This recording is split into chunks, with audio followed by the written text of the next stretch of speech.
கர்த்தருடைய நாமம் மகிமைப்படட்டும். கொஞ்ச நேரம் ஆண்டுடைய வசனத்தை தியானிப்போம். ஆகாய் தீர்க்கதரிசன புஸ்தகம் 2ஆம் அதிகாரம் அதனுடைய 19ஆம் வசனம். இந்த மாதத்தினுடைய வாக்கு தத்தம் நமக்கு, இன்று முதல் உங்களை ஆசீர்வதிப்பேன் என்று சொல்லுகிறார் என்றார். இன்று முதல் உங்களுக்கு ஆசீர்வாதம், இந்த மாதம் முதல். ஆமாம், இன்றைக்கி சொன்னால் இன்றைக்கி ஒரு ஆசீர்வாதம், நாளைக்கு இன்று முதல் உங்களை ஆசீர்வதிப்பார்னா நாளைக்கு ஒரு ஆசீர்வாதம். இஸ்ரவேலின் ஆசீர்வாதம், ஆபிரகாம் சந்ததியின் ஆசீர்வாதம், யாக்கோபின் சந்ததியின் ஆசீர்வாதம் என்று சொல்லி ஒவ்வொரு ஆசீர்வாதத்தையும் நான் உங்களோட பகிர்ந்து கொண்டே இருக்கிறேன். கடந்த நாட்களில் இஸ்ரவேலின் ஆசீர்வாதம் என்ன? அவன் பாக்கியவான். பாக்கியவான்னா என்ன அர்த்தம்? பொறாமைப்படத்தக்கவன் என்ற அர்த்தம். உங்களை பார்த்து ஒரு ஆள் பொறாமைப்படுறாங்களா, நீங்கள் பாக்கியவான். உங்களை பார்த்து யாராவது பொறாமைப்படுறாங்களா, நீங்கள் பாக்கியவதி. சரி, அந்த இஸ்ரவேலின் ஆசீர்வாதத்தில் அங்கே ரோமர் 9ஆம் அதிகாரம் 4-5 வசனத்தில் 9 வகையான ஆசீர்வாதங்கள் சொல்லப்பட்டிருக்கிறத நம்ம சொன்னோம். அதற்கு அடுத்தது நான் ஒரு சில வார்த்தைகளை சொன்னேன். இஸ்ரவேல்னா அந்த ஆசீர்வாதத்தை பெற விரும்புகிறவன்னா யார்? அவன் ஆபிரகாமின் சந்ததி, அவன் விருத்த சேதனம் உடையவன், தெரிந்து கொள்ளப்பட்ட பரதேசி, பெரிய ஜாதி, ஜாதிகளோடு கலவாதிருக்கிறவன், கர்த்தருடைய சேனை, என் ஜனம் என்று சொல்லி நம்ம அதை தியானித்தோம். ஆண்டோடைய நாமம் மகிமைப்படட்டும். இன்னைக்கு ஒரு வேத பகுதியை உங்கள் கண் முன்பாக வைக்க விரும்புகிறேன். நியாயாதிபதிகளின் புஸ்தகம் அதனுடைய 3ஆம் அதிகாரம் அதனுடைய 2-3 வசனங்களை நாம் வாசிக்க கேட்போம். Judges chapter 3 verse 2 and 3. இஸ்ரவேல் புத்திரரின் சந்ததியாரும், இஸ்ரவேல் புத்திரரின் சந்ததியாரும், அதற்கு முன் யுத்தம் செய்ய அறியாதிருந்தவர்களும் அவைகளை அறியும்படி பழக்குவிப்பதற்காகவும் கர்த்தர் விட்டு வைத்த ஜாதிகள் யாரென்றால், பெலிஸ்தியரின் 5 அதிபதிகள். 1 பெலிஸ்தியர், 2வது சகல கானானியரும், சீதோனியரும், 3வது சீதோனியர், பாகால் எர்மோன் துவங்கி ஆமாத்திற்குள் பிரவேசிக்கும் வரைக்கும் லீபனோனின் மலைகளில் குடியிருக்கிற ஏவியர். மொத்தம் ஒரு 4 ஜாதி. இந்த 3ஆம் அதிகாரத்துக்கு முந்தின அதிகாரம் 2ஆம் அதிகாரத்தில் நீங்கள் வாசித்து பார்ப்பீங்கன்னா அங்கே 19ஆம் வசனத்திலிருந்து சில வேத பகுதியில் இப்படி சொல்லப்பட்டிருக்கிறது. நியாயாதிபதிகளை கர்த்தர் ஏற்படுத்தினார், தீர்க்கதரிசிகளை கர்த்தர் ஏற்படுத்தினார், மோசே, யோசுவா, அதுக்கப்புறம் ஆண்டவர் நியாயாதிபதிகள். நியாயாதிபதிகளின் நாட்கள் அவர்களுக்கு முடியும் போது மரணமடைந்த பின்பு இஸ்ரவேல் ஜனங்கள் அந்த சந்ததியார் அந்நிய தேவர்களை சேவித்து அவர்களை பணிந்து கொண்டு பிதாக்களை பார்க்கிலும் கேடா நடந்து, ஆமாம், ரொம்ப முரட்டாட்டம் பண்ணி கர்த்தரை விட்டு தூரம் போனார்கள். அதனால் ஆண்டவர் ரொம்ப கோபம் உண்டவராய், ஆண்டவர் சத்துருக்களை அவர்கள் கையில் ஒப்பு கொடுத்த காலம் முடிந்து, சத்துருக்கள் கையில் இஸ்ரவேல் சந்ததியாரும் யாக்கோபின் சந்ததியாரையும் ஒப்பு கொடுக்கிற காலம் வந்தது. ஆண்டவர் சமூகத்தில் நல்லா இருப்பாங்க, திருப்பி நாசமாக போகிற மாதிரி நடக்கும். திருப்பி நல்லா இருப்பாங்க, திருப்பி கர்த்தருக்கு பிரியம் இல்லாமல் ஜீவிப்பார். இப்படியே வந்தது. 22ஆம் வசனம் பாருங்கள். அவர்கள் பிதாக்கள் கர்த்தரின் வழியை கவனித்தது போல அவர்களில் அதில் நடக்கும்படிக்கு அதை கவனிப்பார்களோ இல்லையோ என்று அவர்களை கொண்டு இஸ்ரவேலை சோதிப்பதற்காக. எதுக்கு நான் சில நேரம் சில சத்துருக்களை கையில் ஒப்பு கொடுக்குறேன்னா, என் பிள்ளைகளை நான் டெஸ்ட் பண்ணி பார்க்குறேன், சோதிப்பதற்காக அப்படி செய்வேன். அதற்காக கர்த்தர் அந்த ஜாதிகளை யோசுவாவின் கையில் ஒப்புக்கொடாமலும் அவைகளை சீக்கிரமாய் துரத்தி விடாமலும் விட்டு வைத்தார். எதுக்கு சில நேரம் சத்துருக்களை விட்டு வைக்கிறார், சில நேரம் ஏன் சில போராட்டங்களை பெண்டிங்கில் வைக்கிறார், சில நேரம் ஏன் ஆசீர்வாதம் நமக்கு தடைப்படுது, ஏன் சில நேரம் நன்மைகள் தாமதிக்கிறது அப்படின்னா, அங்கே வசனம் இருக்குது, உங்களை டெஸ்ட் பண்ணி பார்க்குறார், உங்களை சோதித்து பார்க்குறார். இவன் கரெக்டாக இருக்கிறானா, இவன் கரெக்டாக இருக்கிறாளா, பர்ஃபெக்டாக இருக்கிறாளா, ஆசீர்வாதத்தை பெறுகிறதற்கு பர்ஃபெக்டான பாத்திரமா இருக்கிறார்களா என்று சோதித்து பார்க்கிறதற்காக தேவன் இந்த சத்துருக்களை எல்லாம் விட்டு வைத்தார். யோசுவா கையில் ஒப்பு கொடுக்கவே இல்லை. 31 ராஜாக்கள் 7 ஜாதிகளை யோசுவா நிர்மூலம் பண்ணினதுக்கு அப்புறம் ஆண்டவர் கொஞ்சம் ஆளை அப்படியே பெண்டிங்லே வச்சிருக்கிறார் பாருங்க. சில பிரச்சனைகள், சில போராட்டங்கள் குடும்பத்தில் ஏன் சில நேரம் ஏன் இவ்வளவு ஜெபிக்கிறோம், ஏன் இவ்வளவு போராடுறோம், இவ்வளவு ஊழியம் செய்கிறோம், இவ்வளவு கர்த்தருக்காக நிற்கிறோம், சபையில் வருகிறோம், ஆண்டவருடைய நாம மகிமைப்படும்படி செயல்படுகிறோம், ஆனால் ஏன் இது தொடர்ந்து வந்துக்கிட்டே இருக்கு அப்படின்னு சொன்னால் உங்களை சோதிக்கிறதற்காக, நம்ம சரியா இருக்கிறோமான்னு பார்க்கறதற்காக கர்த்தர் சில நேரத்தில் சில பிரச்சனைகளை ஆண்டவர் கிடப்பில் போடுறாரு. இது உண்மைன்னு சொன்னால் ஆமேன்னு சொல்லலாம். இருக்கு போல இருக்கு. அப்போ தோத்திரம் அல்லேலூயா. ஆமாம், அப்போ அதெல்லாம் நல்லது தான். ஆமாம் சொல்லுங்கள். சில நேரம் சத்துருவை துரத்தாமல் இருக்கிறது நல்லது தான். ஒரு வேத பகுதி உண்டு தெரியுமா? ஏன் நான் உங்களை சத்துருக்களை துரத்தலை, ஏன் நீங்கள் பெருகணும், நீங்கள் கொஞ்சம் கொஞ்சமாக பெருகிறதற்காக, காட்டு மிருகங்கள் தேசத்தை நிரப்பி விடாதபடிக்கு நீங்கள் பெருகணும், அதுக்காக கொஞ்சம் கொஞ்சமாக நீங்கள் பெருகணுங்கிறதுக்காகத்தான் சில காரியத்தை செய்கிறேன்னு அழகாக ஒரு வேத வசனம் இருக்கும். அதே போல் இங்கே ஆண்டவர் சொல்லுகிறார், நம்ம ஆசீர்வாதத்தை பெற ஆண்டவர் ரொம்ப ஆர்வமாக உள்ள ஆண்டவர். நீங்கள் வாக்கு தத்தத்தை சுதந்திரிக்கிறதற்கு ரொம்ப ஆர்வம் உள்ள ஆண்டவர். நீங்கள் ஆசீர்வாதமாக இருக்கிறது தான் அவருக்கு பெரிய பிரியமானதே. அவர் எதிர்பார்க்கிறது நம்ம குடும்பம் ஆசீர்வதிக்கப்படணும். இன்னைக்கு பெரும்பாலும் குடும்பத்தில் இருக்கிற பிரச்சனை தான் அதிகமாக இருக்கிறது. ஏன்னா குடும்பத்தில் தான் ரொம்ப பிசாசு வேலை பார்க்கறது. அங்கே கை வச்சுட்டா எல்லாத்தையும் நிறுத்திடலாம். ஒரு ஃபேமிலியில் பிசாசை அப்படி இடம் கொடுத்துட்டோன்னு வச்சுக்கோங்களேன், முதல்ல பார்த்தீங்கன்னா ஜெபம் நிற்கும், அப்புறம் ஐக்கியம் போகும், அதுக்கப்புறம் அப்படி உபவாசம் போயிடும், அதுக்கப்புறம் பைபிள் வாசிக்கிறது போகும், அதுக்கப்புறம் குடும்ப ஜெபம் போகும், அதுக்கப்புறம் அன்பு போகும், அதுக்கப்புறம் எரிச்சல் வரும், அதுக்கப்புறம் பேசாமல் இருக்கிறது தோணும், அதுக்கப்புறம் கோபம் வரும், அதுக்கப்புறம் வீட்டுக்கு வரதுக்கே போக பிடிக்காது, அதுக்கப்புறம் கொஞ்ச நாள் ஆக ஆக அப்புறம் சர்ச்சுக்கு போகலாம் வேண்டாம், இன்னொரு நாள் பார்த்துக்கலாம் அப்படின்னு தோணும். கடைசியில் சர்ச்சை போட்டு நீ போ அப்படின்னு சொல்ல தோணும். அதுக்கப்புறம் கடைசியில் நீயும் போகாதுன்னு சொல்லும். உங்கள் வீட்டில் அது நடக்கலை போல இருக்கு. ஆனால் சிலருக்கு நடக்கும், நடக்காத மாதிரி காட்டுவோம். அல்லேலூயா சொல்லுங்க. இதுதான் பிசாசுனுடைய இன்னைக்கு ஃபேமிலியை போய் அப்படி லைட்டாக தொட்டுட்டா அஸ்திபாரமே அதுதான், ஃபேமிலி தான். இன்னைக்கு குடும்பத்தில் பிசாசு கை வச்சு தான் இன்னைக்கு பல காரியங்கள் போகிறது. இயேசு நமக்கு சொல்லியிருக்கிறார், பிசாசின் தந்திரங்களை நாம் அறிந்தவைகளே, அதைகளை நம்ம எதிர்த்து நிற்கணும். தேவனுக்கு கீழ்ப்படியுங்கள், பிசாசுக்கு எதிர்த்து நில்லுங்கள். சரி, அப்போ இந்த 4 காரியம், 4 ஒரு ஜாதியார் சொன்னனே சொல்லுங்க. பெலிஸ்தியர், கானானியர், சீதோனியர், ஏவியர். அப்போ 4 ஒரு ஆவி இருக்கு. இந்த ஸ்பிரிட்டு எதுக்கு ஆண்டவர் இந்த கூட்டத்தை விட்டாரா? நம்மளை டெஸ்ட் பண்ணுறதுக்கு. அதை விட முக்கியம் என்னன்னு போட்டிருக்கு பார்த்துருக்கீங்களா? எனக்கு ரொம்ப பிடிச்சது என்ன போட்டிருக்கு? இவர்கள் யுத்தத்தில் சொல்லுங்க, யுத்தம் செய்ய அறியாதிருந்தவர்களும் அவைகளை அறியும்படி பழக்குவிப்பதற்காக கர்த்தர் விட்டு வைத்த ஜாதி. யுத்தம் செய்ய அறியாதிருந்தவர்களும் அவைகளை அறியும்படி பழக்குவிக்க. சொல்லுங்க, பழக்குவிக்க. ஏன் சில பிரச்சனை எல்லாம் இன்னும் ஸ்டில் சஸ்டைன் ஆகிட்டு இருக்கு? உங்களை கர்த்தர் பழக்கு வைக்க விரும்புகிறார். பக்கத்தில் பார்த்து பழக்கு வைக்கிறதுக்கு. தோத்திரம். 2-3 கடுகு தெரிச்சு கையில் சுட்டா தானே சாப்பாடு.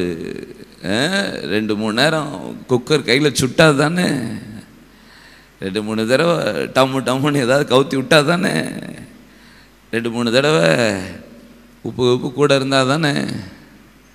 எப்போ கரெக்டாச்சு? ப்ராக்டிஸ். பக்கத்தில் பார்த்து சொல்லுங்க, ப்ராக்டிஸ். Practice make perfect. இல்லை, ப்ராக்டிஸ் தான் உங்களை பர்ஃபெக்ட் ஆகிட்டே இருக்கும்.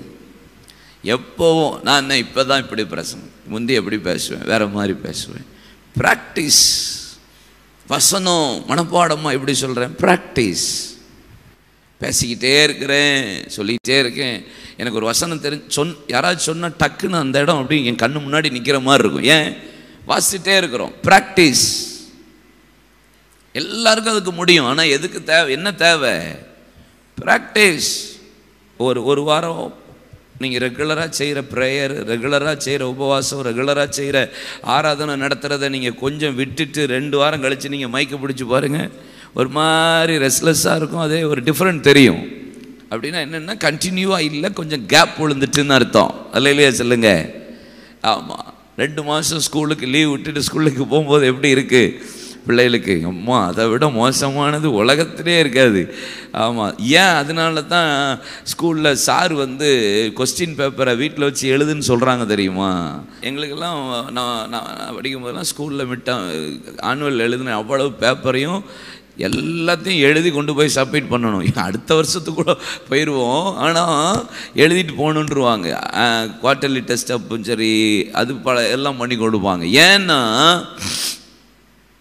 கேப் இருக்கக்கூடாது, கொஞ்சம் கையெழுத்து. இந்த கொரோனா டைமில் நம்ம பிள்ளைகளுக்கு எத்தனை பேருக்கு எழுதுறதே மறந்து போச்சுங்க. எழுதுறது சுத்தமாக மறந்து போச்சு, படிக்கிறது சுத்தமாக மறந்து போச்சு, ஞாபக சக்தியே போச்சு. தெரியுமா உங்களுக்கு? உண்மையா இல்லையா? ஆமாம், ரொம்ப மோசம், ஒஸ்டாகி போச்சு. ஆனால் இன்னொன்றுலாம் நல்லா இருந்துச்சு. வீட்டில் பாத்திரம் கழுவுறது நல்லா இருந்துச்சு, சமைக்கிறது நல்லா இருந்துச்சு, துணி துவைக்கிறது நல்லா இருந்துச்சு, கூட்டுறது நல்லா இருந்துச்சு. ரொம்ப துணி துவைக்கிறதுக்கு இல்லை, ஏன்னா வெளியே போகிறதும் இல்லை. அல்ல இல்லையா சொல்லுங்க? ஆமாம், சில காரியத்தில் நல்லா இருந்துச்சு, சில காரியத்தில் ப்ராக்டிஸ். அப்போது நம்மளை பழக்குவிக்கிறதுக்காகத்தான் சில காரியத்தை என் வாழ்க்கையில் கர்த்தர் அனுமதிக்கிறா. என்ன பழக்குவிக்கிறதற்கு, என்ன டெஸ்ட் பண்ணுறதற்கு, என்ன சரி செய்ததற்கு, என்ன கரெக்ட் பண்ணுறதுக்கு, நான் வாக்குத்தத்தத்தை சுதந்தரிக்கிறதற்கு, நான் ஆசீர்வாதமாக இருக்கிறதற்கு, நான் பெற்றுக்கொள்றதுக்கு தான் என்னை பழக்குவிக்கிறா. யுத்தம் செய்ய. அல்லேலூயா. நீங்கள் கர்த்தருடைய பிள்ளையாக இருந்தால் மாத்திரம் போதாது. வர்ற பிரச்சனை நேரத்தில் அதை எப்படி ஃபேஸ் பண்ணணும்னு உங்களுக்கு தெரியணும். குடும்பத்தில் பிரச்சனை வரும்போது, போராட்டம் வரும்போது மூக்கு ஒளியிட்டு இருக்கிறதுக்கு கர்த்தர் நம்மளை வச்சிருக்கல. அந்த நேரத்தில் எப்படி இந்த சத்துருவை எதிர்க்கணும், இந்த பிசாசை எப்படி எதிர்க்கணும், இந்த குடும்பத்தில் ஒரு பிரச்சனை வந்துச்சுன்னா அதை எப்படி எதிர்க்கணும், அது தெரியணும். சத்துரு எங்கே கூடி உள்ள வர்றான், எந்த ஓட்டையில் வர்றான், எந்த கதவு வழியை வர்றான், யார் மூலியமாக வர்றான் என்பதை அறிந்து கொள்ள தெரியணும். அது பழக்குவிக்கிறதற்காக, அதில் நீங்கள் ஜெயிக்கிறதற்காக, அதில் நீங்கள் யுத்தம் பண்ணும்படியாக, கர்த்தர் நீங்கள் விழுந்து போகாதபடி கர்த்தருடைய ஆசீர்வாதத்தை சுதந்தரிக்கிறதுக்கு தான் தேவன் இதை அனுமதிக்கிறார். அல்லேலூயா. சரி, இப்போ ஒவ்வொரு ஸ்பிரிட், ஒவ்வொரு வசனத்தை நான் வேகமாக சொல்கிறேன். இந்த ஆவி தந்திரங்களை நம்ம கண்டுபிடித்து நம்ம எதிர்க்கிறதுக்கு தான் குடும்பத்தை கர்த்தர் நமக்கு கொடுத்துருக்கிறார். கர்த்தர் இந்த குடும்பத்தில் இருந்த வல்லமெல்லாம் கிரியேட் செய்யும், என்னை பழக்க வைக்கிறதற்கு, என்னை சரி செய்கிறதுக்கு, ஆசீர்வாதத்தை சுதந்தரிக்கிறதற்கு. ஆமென் சொல்லுங்க. சரி, ஆதியாகமம் 10ஆம் அதிகாரம் அதனுடைய 14ஆம் வசனம். பத்ருசீமையும் பெலிஸ்தியரின் சந்ததிக்கு தலைவனாகிய அப்படின்னு போட்டிருக்கா. அல்லேலூயா. இங்கே தான் பெலிஸ்தியர் ஒரு சந்ததி யார் என்ன அப்படிங்கிற ஒரு லிஸ்ட் அங்கே வருது. யாருடைய தகப்பன், யாருடைய பிள்ளை, இது ஒரு சந்ததி. இந்த பெலிஸ்தியரின் கூட்டம். இந்த பெலிஸ்தியர் என்று சொன்னால் நீங்கள் பார்த்தீங்கன்னா அடுத்தவன் பொருளை தூக்குறதுல இந்த ஸ்பிரிட் நல்லா வேலை செய்யும். அல்ல இல்லையா சொல்லுங்க? ஆமாம். அடுத்தவங்களுடைய ஆசீர்வாதம், அடுத்தவங்களுடைய கனம், அடுத்தவங்களுடைய பொருள், அடுத்தவங்களுடைய மேன்மை, மொத்தத்தில் அடுத்ததை எடுத்து கொள்றதுக்கு, கெடுக்கிறதுக்கு நினைக்கிற ஒரு ஸ்பிரிட்டு. ஆமென். நீங்கள் ஆதியாகமத்தின் புஸ்தகம் நீங்கள் 26ஆம் அதிகாரம் அதிலெல்லாம் நீங்கள் வாசித்தீங்கன்னா, பெலிஸ்தியர் தேசத்துக்கு போயிருந்தான் ஈசாக்கு. அங்கே போனபோது பெலிஸ்தியர் ராஜா நம்ம ரெபெக்காவை தூக்குறதுக்கு திட்டம் பண்ணிட்டாரு. அல்லேலூயா சொல்லுங்க. இது இந்த ஆவி, இதுதான் பொல்லாத ஸ்பிரிட். ஆமென். அடுத்த நன்மைகளை கெடுக்கும், அடுத்த பொருட்களை எடுக்கும், சமாதானத்தை எடுக்கும், சந்தோஷத்தை எடுக்கும், நம்மகிட்ட இருக்கிறத எடுக்கும். இதுதான் இந்த பெலிஸ்திய ஆவி, எடுத்து கெடுக்கும். அல்லேலூயா சொல்லுங்க. எடுத்து கெடுக்கும். ஆமென். முக்கியமாக பெலிஸ்தியர் அப்படின்னு சொன்னால் பல இடத்துல பெலிஸ்தியர்கள் கிரியை செய்ததெல்லாம் நீங்கள் வேதத்தில் பார்க்க முடியும். ஆனால் நமக்கு தெரிந்த ஒரு பெலிஸ்தியன் அப்படின்னு சொன்னால் ஒன்று யார் வருவான்? கோலியாத். ஆமென். 1 சாமுவேல் 17ஆம் அதிகாரம் அதனுடைய 4ஆம் வசனம் பாருங்க. காத் ஊரானாகிய கோலியாத் என்னும் பேருள்ள ஒரு வீரன் பெலிஸ்தியரின் பாளையத்திலிருந்து புறப்பட்டு வந்து நடுவே நிற்பான். அவன் உயரம் 6 முழமும் 1 ஜானுமாம் இருக்கும். அவ்வளோ பெரிய ஒரு ராட்சசன் இந்த பெலிஸ்திய வல்லமை. இந்த பெலிஸ்திய வல்லமை என்ன செய்து? இஸ்ரவேல் ஜனங்களை நிந்திக்கிறது, இஸ்ரவேல் ஜனங்களின் ஆசீர்வாதத்தை கெடுக்க பார்க்கிறது, சமாதானத்தை அவங்கள சுதந்திரிக்க பார்க்குது. அது சொல்லுது, அவன் சொல்கிறான், நான் உங்களை ஜெயிச்சா நீங்கள் எனக்கு அடிமை, நீங்கள் எனக்கு அடிமை. அதனால யார் வாரீங்க யுத்தத்துக்கு வாங்கன்னு சொல்லி அந்த கதையெல்லாம் நமக்கு அடிக்கடி தியானிக்கிறது தான். ஆனால் நான் சொல்கிறது, எதுக்கு கர்த்தர் இந்த பெலிஸ்திய வல்லமையை விட்டு வைத்தா? இன்னைக்கு குடும்பங்களில் மேக்சிமம் நடக்கிறது என்ன? நம்மளை நிந்திக்கிறது, நம்மளை தூஷிக்கிறது, நம்மகிட்ட இருக்கிற சமாதானத்தை எடுக்கிறது, நமக்குள்ளே இருக்கிற சந்தோஷத்தை எடுக்கிறது. இதுதான் இன்னைக்கு ஆவி செய்கிற ஒரு பொல்லாத காலம். நம்ம குடும்பத்துக்குள்ள இருக்கிற ஆசீர்வாதத்தை திருடுற வேலை, சமாதானத்தை திருடுற வேலை, சந்தோஷத்தை திருடுற வேலை, குடும்பத்தில் எதெல்லாம் இருக்குதோ அதெல்லாம் எடுத்து கெடுக்கிற வேலை தான் இந்த பெலிஸ்திய வல்லமை.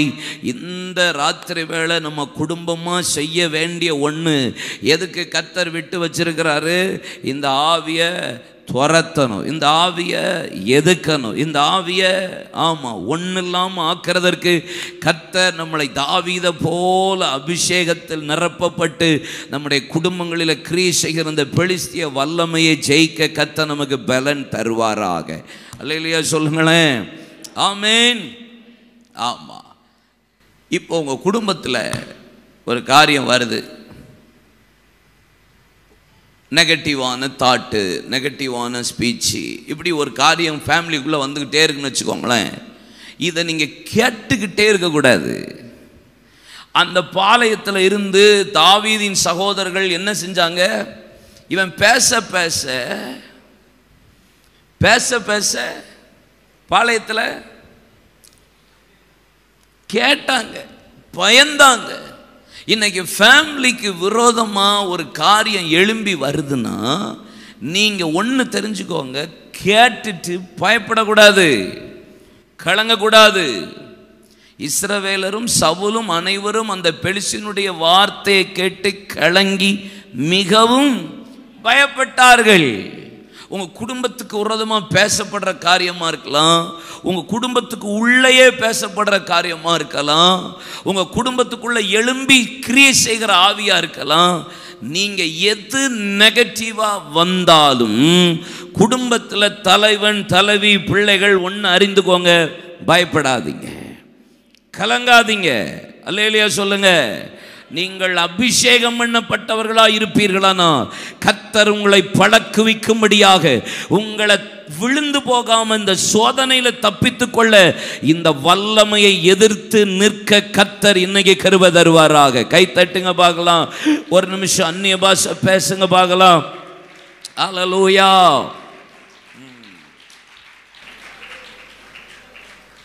அல்லேலூயா. சில ஆள் நம்மளை சபிச்சா அவங்க சாபம் போட்டாங்க அப்படியே நடந்துடும். அப்படியே நடக்குமா? எனக்கு தெரியல.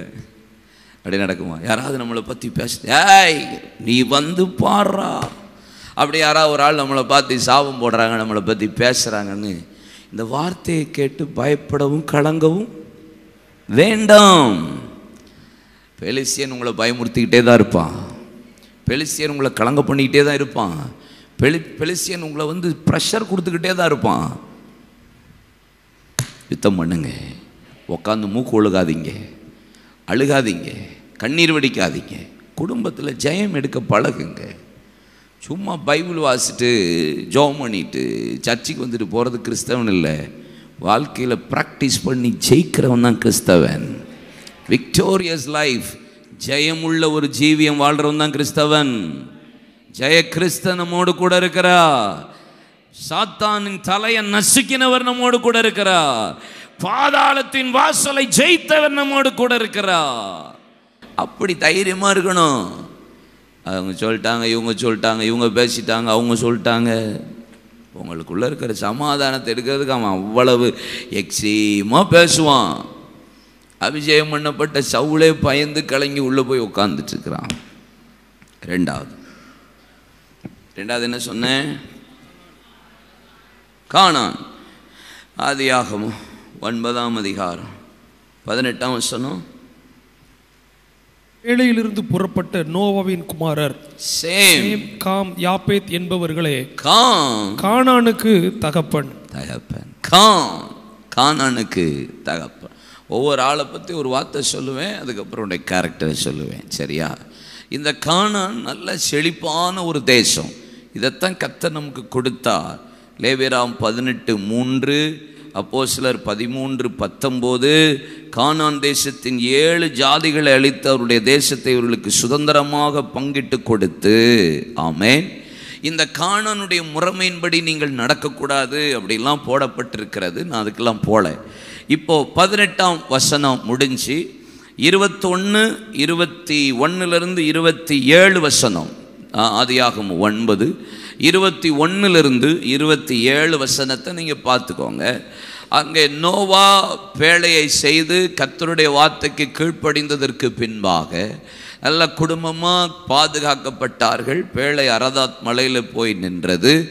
அங்கே எல்லா மிருகங்களும் புறப்பட்டு போய் அவர்கள் பழகி பெருகினார்கள். எல்லாம் முடிஞ்சதுக்கப்புறம் நோவா குடித்து வெறித்து வஸ்திரம் விலகி இருந்து படுத்திருந்தான். அப்பொழுது அவனுடைய சகோதரர் சேமா இருக்கட்டும், யாபேத்தா இருக்கட்டும் பார்த்தாங்க. ஒன்றும் சொல்லலை, ஒன்றும் பேசலை. ஆனால் கானான் அவன் என்ன செய்தான்னா, தன் தகப்பனுடைய நிர்வாணத்தை கண்டு வெளியில் இருந்த தன் சகோதரர் இருவருக்கு அறிவித்தான். ஆமாம், 2 பேரும் இருந்தான். பார்த்தான், மூடி போட்டுட்டு வந்துட்டான். இவனும் வெளியே வந்து சொல்கிற வேலை. அல்லேலூயா. இந்த கானானின் ஆவி என்ன வேலை தெரியுமா? உங்களுக்கு சொல்லவே வேண்டாம், இப்போயே புரிஞ்சிருக்கோம். அவன் சொல்லுங்க, குடும்பத்துக்குள்ளே நடக்கிறத வெளியே பேசுகிற வேலையே இருக்கக்கூடாது. ஹலோ, விளங்காத உங்களுக்கு? ஒரு கணவன் மனைவி 2 பேர் இருக்கீங்கன்னா 3ஆவது ஆள் உள்ள நுழைஞ்சி பேசுனா சொல்லவே கூடாது. உங்கள் கணவன் மனைவி நீங்கள் 2 பேரும் பேசுறது 3rd பர்சனுக்கு நியூஸ் போகக்கூடாது. என்ன சத்தத்தை காணோம், என்ன போயிட்டுருக்கா? போகக்கூடாது, இடம் கொடுக்கக்கூடாது. கானான் அதை போய் சொன்னானா உள்ள நடக்கிறது எல்லாத்தையும். இது பொல்லாத ஆவி. ஏன் விட்டு வைக்கிறார்? உங்களை பழக்க வைக்கிறார். ஜெயிக்கணும், யுத்தம் பண்ணணும். திருமணம் முடிஞ்சதுக்கப்புறம் உங்கள் பஞ்சாயத்து கர்த்தர்ட்ட மட்டும்தான் வரணும். இல்லையா சொல்லுங்க. 3ஆவது ஆள் உள்ளே வந்து பஞ்சாயத்து பண்ணக்கூடாது. உங்கள் பஞ்சாயத்தை கொண்டு 3ஆவது ஆள்கிட்ட போய் நிற்கவும் கூடாது. ஈவன் என்கிட்ட கூட நீங்கள் வரக்கூடாது. நான் அதைத்தான் விரும்புகிறேன். நம்ம சர்ச்சில் அடித்து பிடிச்சி சண்டை போட்டாலும் ரூம்குள்ளே போட்டுக்கோங்க, வெளியே வராதிங்க. சண்டே சர்வீஸ் நல்லா கட்டி பிடிச்சி நல்லா ஜம்முன்னு வந்துடுங்க, ஒன்றும் பிரச்சனையே இல்லை. இல்லையா சொல்லுங்க. பிசாசுக்கு இடம் கொடுக்காதீங்க, அதை ஜெயிக்க பழகுங்க. பிரச்சனை போராட்டம் வருதுன்னா அதை எப்படி எதிர்கொள்ளணுங்கிறது உங்களுக்கு தெரியணும்ல. பாருங்க, மூணாவது நபர்கிட்ட போய் சொல்லாதீங்க. தயவு செய்து ஃபேமிலிக்குள்ளே நடக்கிறத மூணாவது ஆள்கிட்ட போய் சொல்லி அந்த ஆள் ஏதோ பெரிய ஜட்ஜ்மெண்ட் கொடுக்குற மாதிரி, அது மாமாவோ அத்தையோ சித்தியோ கொழுந்தனாரோ ஸ்பிரிச்சுவல் ஓரியன்டாக சொல்கிற ஆள் இருந்துச்சுன்னா, எக்ஸ்ட்ரீம் போயிட்டுனா போங்க. மேக்சிமம் எக்ஸ்ட்ரீம் போகலைன்னா வீட்டுக்குள்ளே உங்கள் 2 பேர் காரியத்தை வெளியே போகாதீங்க. அல்ல இல்லையா சொல்லுங்க. அதை பழக மாட்டேங்கிங்களே குடும்பத்தில். உடனே அம்மா தெரியுமா சே கழுத வளர்ச்சியே இல்லாத கழுதையை வச்சுட்டு என்ன செய்ய ஆவிக்குரிய வாழ்க்கையில். இங்கே பாருங்க, ஃபேமிலிக்குள்ளே உள்ள பிரச்சனையை காணான் வெளியே போய் தன் தகப்பனுடைய நிர்வாணத்தை அறிவித்தான். சொல்லாது, ஜெயிக்க பழகுங்க. உங்கள் குடும்ப பிரச்சனை, உங்கள் ஊர் பிரச்சனை, அந்த பிரச்சனை, இந்த பிரச்சனை, நல்லா நீங்கள் 2 பேரும் கையை பிடிச்சி முழங்கால் போட்டு ஜெபம் பண்ணி ஜெயிக்க பழகுங்க. கானானின் வல்லமைய. அல்லேலூயா சொல்லுங்க. சீதோனியர் யார்? இந்த சீதோனியர், ஆமாம், யோசுவா போயிடலாம். சீதோனியரை பற்றி சொல்கிறேன். ஆதியாகமம் 10ஆம் அதிகாரம் அதனுடைய 15ஆம் வசனம். கானான் தன் மூத்த மகனாகிய சீதோனை, அப்போ கானானுடைய மூத்த மகன் யாரு? சீதோன். 1 ராஜாக்கள் 16ஆம் அதிகாரம் 31ஆம் வசனம் வாசிக்க கேட்போம். 1 King chapter 16 verse 31. நேபாத்தின் குமாரனாகிய யெரொபெயாமின் பாவங்களில் நடப்பது அவனுக்கு கொஞ்ச காரியம் என்று நினைத்தார் போல் அவன் சீதோனியரின் ராஜாவாகிய ஏத்பாகாலின் குமாரத்தி யேசபேலை விவாகம் பண்ணதும் அல்லாமல் அவன் போய் பாகாலையும் சேவித்து அதை பணிந்து. அப்போ சீதோனியர் இந்த சஞ்சதியில் ஒருத்தி வாரா, யாரு? யேசபேல். இது பொல்லாத ஸ்பிரிட்டு. ஆமா, குடும்பத்தை கெடுக்கிற ஒரு மோசமான ஒரு ஆவி. அல்லேலூயா. ஆமா, பாவத்தில் விழத்தள்ளுற ஆவி. ஆமா, விழ பண்ணும் பொல்லாத வல்லமை. இதை நீங்க மேற்கொள்ளணும். அல்லேலூயா சொல்லுங்க. இந்த யேசபேல் செஞ்சது அதுதான். எகு வர்றான்னு தெரிஞ்சவன கைக்கு கண்ணுக்கு மையிட்டுட்டு இதெல்லாம் செய்கிறது. நாட் ஓன்லி லேடி ஸ்பிரிட்டு, ஜென்ஸ்குள்ளும் இந்த ஆவிக்கிரியை செய்யும். ஆமென். ஆமாம், உங்களை தவறு பண்ண வைக்கும், பாவத்தில் விழ வைக்கும், அசுத்தத்தை செய்ய வைக்கும், ஆண்டவருக்கு பிரியமில்லாததை பண்ண வைக்கும், எப்படியாவது உங்களை டைவர்ட் பண்ணிக்கிட்டே இருக்கும். ஆமென். வெளிப்படுத்தின விசேஷத்தில் சபைக்கு சொல்லும்போது யேசபேலின் கிரியை உன் சபைக்குள்ளே இருக்குன்னு சொல்லிட்டு சொல்கிறாரு. இதை விட்டுட்டு நீ மனம் திரும்பணும். ஒரு சபையை பார்த்து சொல்கிறாரு, யேசபேலின் கிரியை உனக்குள்ளே இருக்கிறது. இதை நீங்கள் எதுக்கணும்? ஃபேமிலின்னா இதெல்லாம் வரும். எதுக்கு? உங்களை டெஸ்ட் பண்ண, நீங்கள் விழாமல் பார்க்க. கர்த்தர் உங்களை வாக்குத்தத்தம் பண்ணப்பட்ட அந்த ஆசீர்வாதத்தை சுதந்தரித்து கொண்டு நீங்கள் ஆசீர்வாதமாக இருக்க வேண்டும் என்பதற்காக கர்த்தர் உங்களை பழக்குவிக்கிறா. இதில் நீங்கள் யுத்தம் பண்ணணும், அழக்கூடாது, பின்வாங்க கூடாது, ஐயோ பிரச்சனைன்னு ஜப குறிப்பு எழுதக்கூடாது. வெளிப்படுத்தல் 2:20 உன் பேரில் எனக்கு குறை உண்டு, என்ன விழித்தன்னை தீர்க்கதரிசி என்று சொல்லுகிற யேசபேல் என்னும் ஸ்திரீயானவள் என்னுடைய ஊழியக்கார வேசித்தனம் பண்ணும் விக்கிரகங்களுக்கு படத்தைகளை புசிக்கிறதுக்கும் அவர்களுக்கு போதித்து அவர்களை வஞ்சிக்கும்படி நீ அவளுக்கு இடம் கொடுக்கிற. இடம் கொடுக்காதீங்க ஃபேமிலியில். அல்லேலூயா. நம்ம இடறதுக்கோ விழுகிறதற்கோ எந்த பாவத்திலையும் விழறதுக்கு பிசாசு போராடிக்கிட்டே இருப்பான். எப்படா நம்ம விழலாம் என்று நினைக்கிற இந்த பொல்லாதாவி, நிற்கிறேன் என்று சொல்லுகிறவன் விழாதபடிக்கு எச்சரிக்கையாய் இருக்க கடவன். கர்த்தர் நம்மளை நிறுத்த பண்ணியிருக்கிறது கிருபை. விளம்பல் 3:22 நான் நிற்கிறது நிர்மூலமாகாது இருக்கிறது கர்த்தருடைய கிருபை, அவருடைய இரக்கங்களுக்கு முடிவே இல்லை. நிற்கிறேன்னு சொல்லிட்டு விழுந்துடாதீங்க. விழ பண்றதுக்கு பொல்லாதாவி. ஏன்? நீங்க யுத்தத்தில் பழகணும், நீங்க ஜெயிக்கணும், நீங்க விழுந்துடக்கூடாது, சாட்சியா இருக்கணும் என்பதற்காக என்னை கர்த்தர் பழக்க வைக்கிறார். அல்லேலூயா. ஆமென். கடைசியா என்னப்பா சொன்னேன்? ஏவியர். யோசுவா 9ஆம் அதிகாரத்தில் இந்த ஏவியரை குறித்து போடப்பட்டிருக்கிறது. அதே 10ஆம் அதிகாரம் 17ஆம் வசனத்தில் இந்த ஏவியருடைய தொடக்கம் போட்டிருக்குன்னு, ஏவியரையும் அர்க்கியரையும் சினேயரையும் அப்படின்னு இருக்கு. நீங்கள் அதில் பார்த்துக்கோங்க, அதுக்குள்ள முந்தின வசனங்களை. யோசுவா 9ஆம் அதிகாரத்தில் இஸ்ரவேல் ஜனங்கள் எகிப்தை விட்டு புறப்பட்டு வந்ததுக்கு அப்புறம் அங்கே எரிகோவை ஜெயிச்சாங்க. அதுக்கப்புறம் ஆயில தோத்தாங்க. தோத்து முடித்து ஆயில கத்த ஜெயம் கொடுத்துட்டார். அந்த நேரத்தில் அடுத்தது அவர்களுக்கு வந்த ஒரு பிரச்சனை. 9ஆம் அதிகாரம் 7ஆம் வசனம்.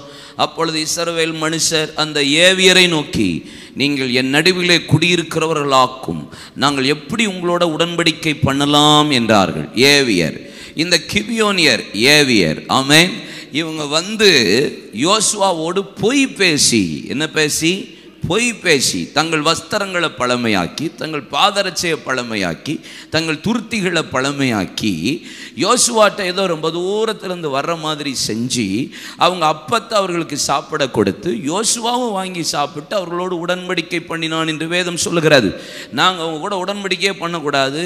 கடைசியில் அது யோசுவாவுக்கு அடுத்த நாள் தெரிய வந்தபோது, ஏன் இப்படி செஞ்சீங்கன்னு கேட்டால், எங்கள் ஜீவன் தப்பி பிழைப்பதற்காக இந்த பொய்யை பேசணும் அப்படின்னு சொல்லி ஆணையிட்டு கொடுத்தார்கள். அதற்கப்புறம் யோசுவா அவர்களோடு, இது உங்களை நான் வந்து சங்காரம் பண்ண மாட்டேன், நீங்கள் சபை நடுவில் நீங்கள் இருந்து ஒரு கூட்டமாக இருந்து நீங்கள் ஆலயத்திற்கு, ஆசரிப்பு கூடாரத்துக்கு, பலிபீடத்துக்கு தண்ணீர் கொண்டு வர்றதுக்கும் விறகு வெட்டுகிறதற்குமான காரியத்தில் உங்களை நான் வைக்கிறேன். இது சந்ததி சந்ததியாக நடக்கும், காலாகாலமும் நீங்கள் இப்படி செய்யணும்னு சொல்லி அவர்களை உடன்படிக்கை பண்ணி வைத்துட்டான். அப்போ இந்த ஏவியருடைய வேலை என்ன?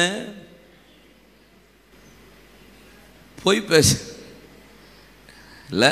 என்ன ஆவி? பொய். ஃபேமிலியில் பொய்யே வரக்கூடாது. இல்லையா சொல்லுங்க. பொய் பேசி உடன்படிக்கை பண்ணக்கூடாது.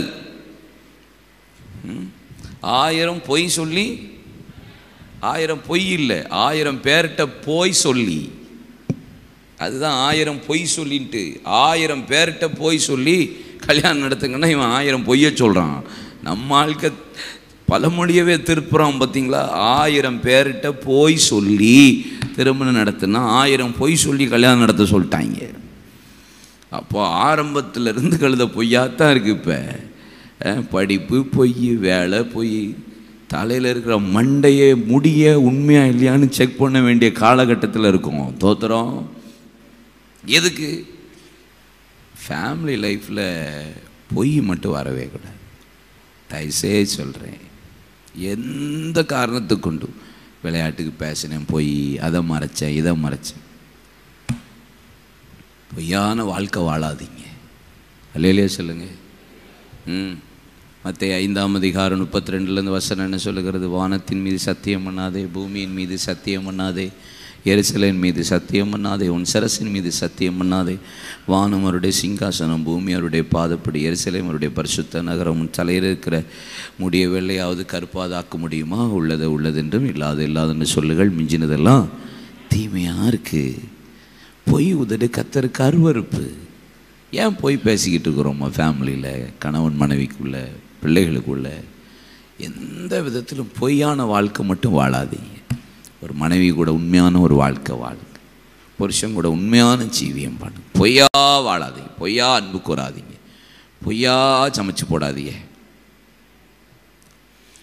பொய்யா நீங்கள் தோத்துறோம். அல்லேலூயா. உண்மையான அன்போடு 50 கிராம் அல்வா வாங்கி கொடுத்தாலும் உண்மையாக வாங்கி கொடுங்க பிரதர். தோத்துறோம். அல்லேலூயா சொல்லுங்க. வாழ்நாளெல்லாம் களி கூர்ந்து மகிழும்படி.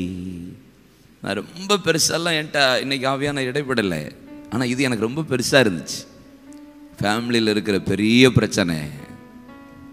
அல்லேலூயா. அற்புத செயல்கள் காண செய்தி, மகிமை மாட்சிமை விளங்க செய்தி. நல்லவரே வல்லவரே நன்றி ஐயா.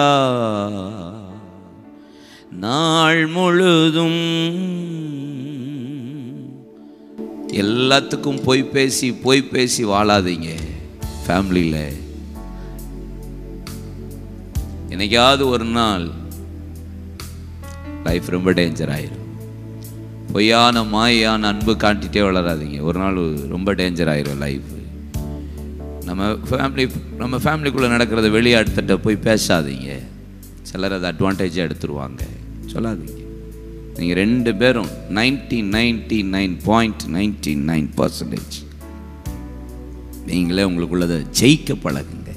அழாதீங்க, கலங்காதீங்க. அடுத்தவங்க பேசுகிற வார்த்தை கேட்டு இவங்க சொல்லிட்டாங்க, பேசுகிறவங்க பேசிகிட்டே இருப்பாங்க. Don't worry. எப்போ பார்த்தாலும் கர்ச்சிப்பை கண்ணீரினாலும் மூக்கை சளியினாலும் நிரப்பாதீங்க. என்னைக்கு தான் மனம் திரும்ப போகிறீங்க? என்னைக்கு ஆண்டவர் இதெல்லாம் விட்டுருக்காருன்னா என்னை யுத்தம் பண்ணுறதுக்கு, பழக்க வைக்கிறதற்கு, நான் விழுந்து போகாதபடி இருக்கிறதற்கு. ஹல்லேலூயா.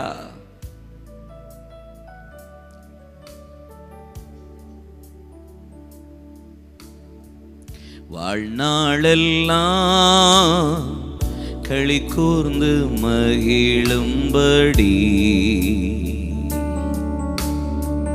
திருப்தியாக்கும் கிருபையினா காலைதோறும் களி கூர்ந்து மகிழும்படி. எழும்புறீங்களா? திருப்தியாக்கும் கிருபையினா புகழிடம் நீரே பூமியிலே அடைக்கலம் நீரே தலைமுறை தோறும் நல்லவரே வல்லவரே நன்றி ஐயா. நாள் முழுதும் நல்லவரே வல்லவரே நன்றி ஐயா. நாள் முழுதும்